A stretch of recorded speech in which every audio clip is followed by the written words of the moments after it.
As-tu déjà ressenti qu'après la visite de certaines personnes, l'atmosphère de ton foyer change? Que tu sois plus fatigué, moins concentré ou simplement mal à l'aise sans raison apparente? Cela peut sembler anodin, mais ces sensations sont souvent des signaux d'une réalité plus profonde. Chaque lieu a son énergie, et chaque personne qui entre dans ton foyer peut y laisser une empreinte. Certaines de ces empreintes peuvent être positives, apportant joie et apaisement.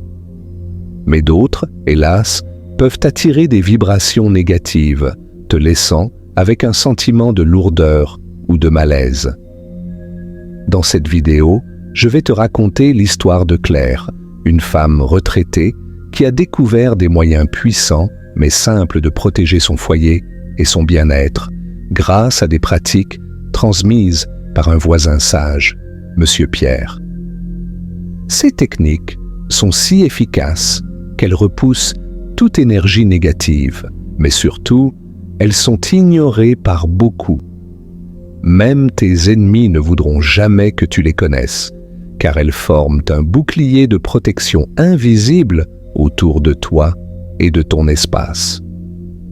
Avant de plonger dans cette histoire captivante, je t'invite à t'abonner à cette chaîne.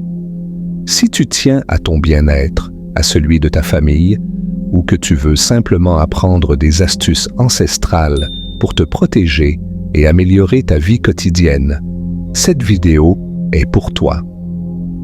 Active la cloche des notifications pour ne rien manquer des futures vidéos et reste jusqu'au bout. Ce que tu apprendras aujourd'hui pourrait bien changer ton rapport à ton foyer pour toujours. Chapitre 1. L'origine du malaise.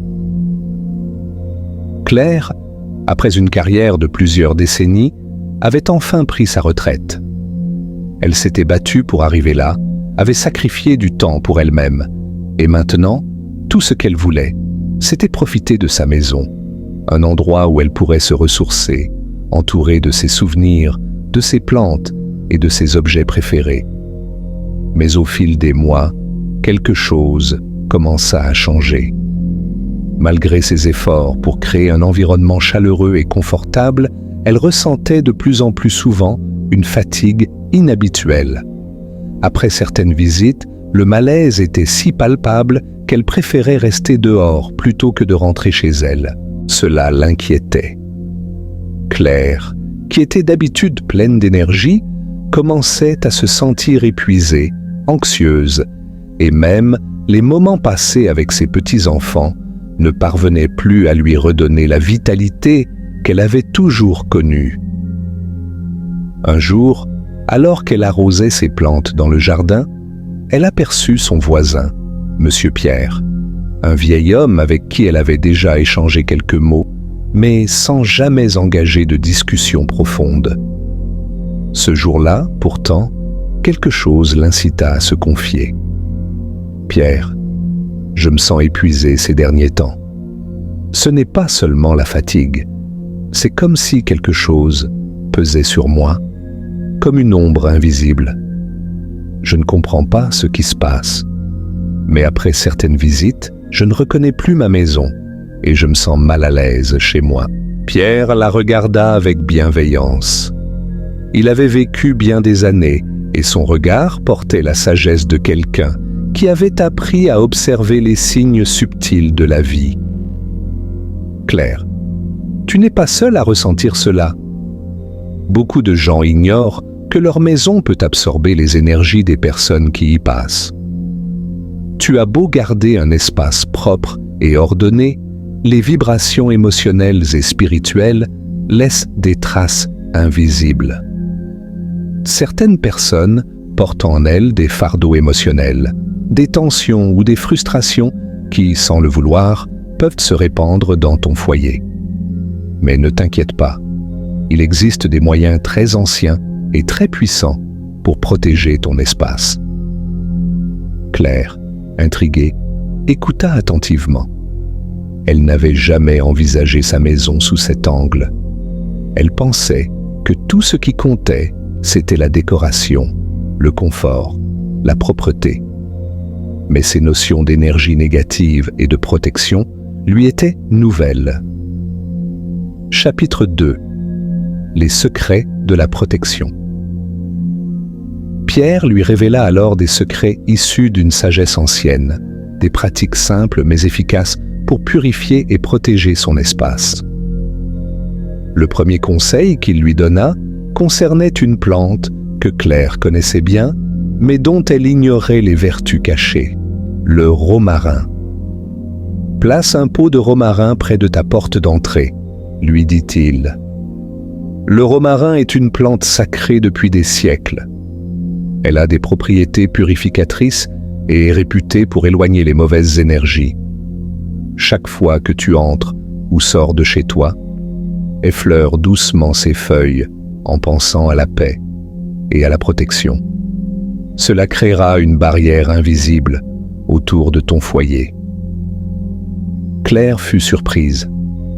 Elle avait toujours apprécié le romarin pour sa belle apparence et son parfum, mais elle n'avait jamais pensé qu'il pouvait avoir un effet protecteur. « Mais ce n'est pas tout, » continua Pierre. « Il te faut aussi un miroir face à ta porte d'entrée. Les miroirs sont de puissants outils dans la protection d'un espace. Ils renvoient les énergies qui viennent de l'extérieur.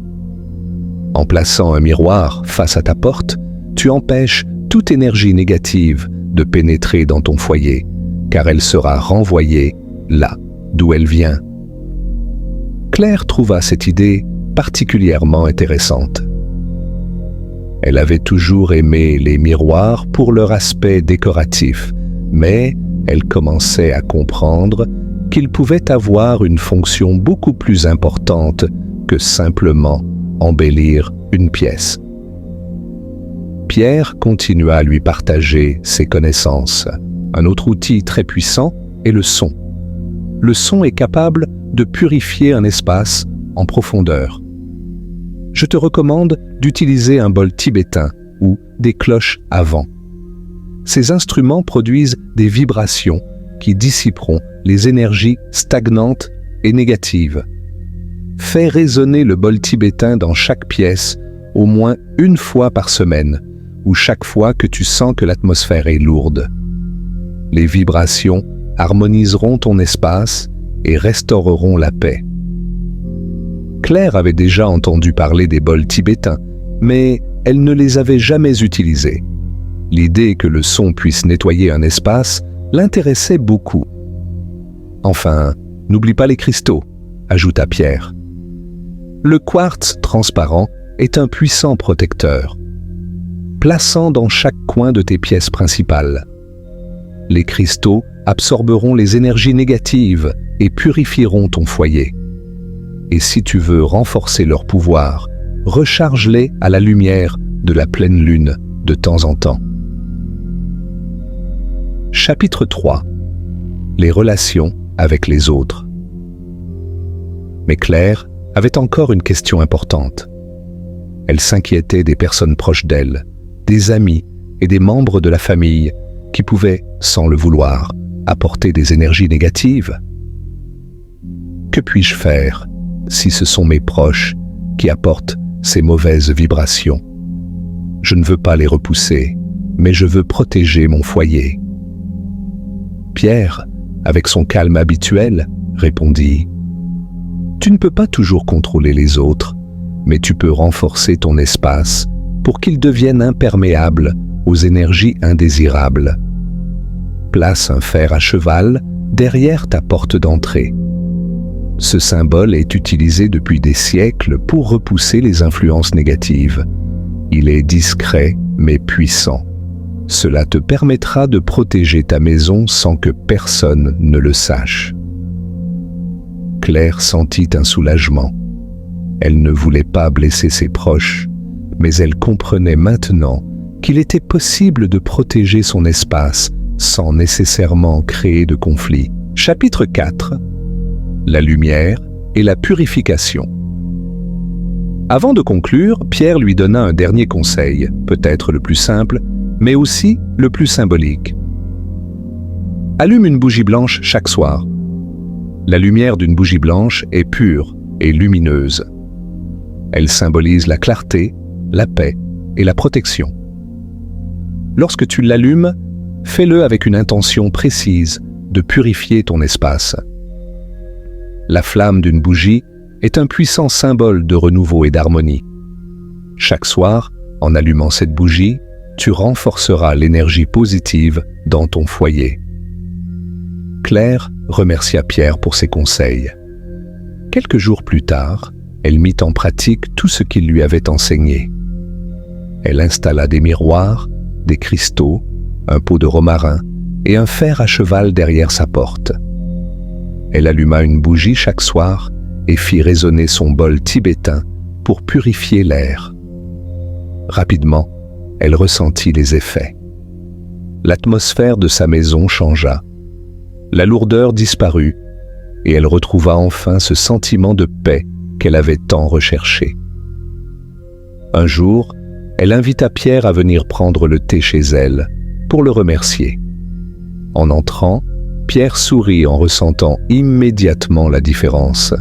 « Ta maison est maintenant un refuge de paix », lui dit-il.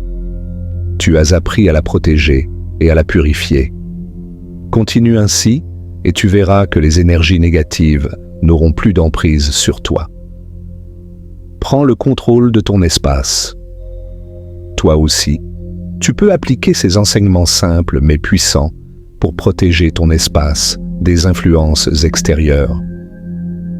Tes ennemis ne voudront jamais que tu connaisses ces techniques, car elles te donnent un pouvoir silencieux mais efficace sur ton environnement. Protéger ton foyer, c'est aussi protéger ton esprit, ta tranquillité et ton bien-être. Alors, n'hésite plus, commence dès aujourd'hui à mettre en pratique ces conseils et transforme ton chez-toi en un sanctuaire de paix. Et si tu as trouvé cette vidéo utile, n'oublie pas de t'abonner à cette chaîne pour ne manquer aucun autre conseil de sagesse pratique. Active la cloche pour recevoir toutes les notifications et partage tes expériences dans les commentaires. Quelle est ta méthode préférée pour purifier ton espace? J'ai hâte de lire tes réponses.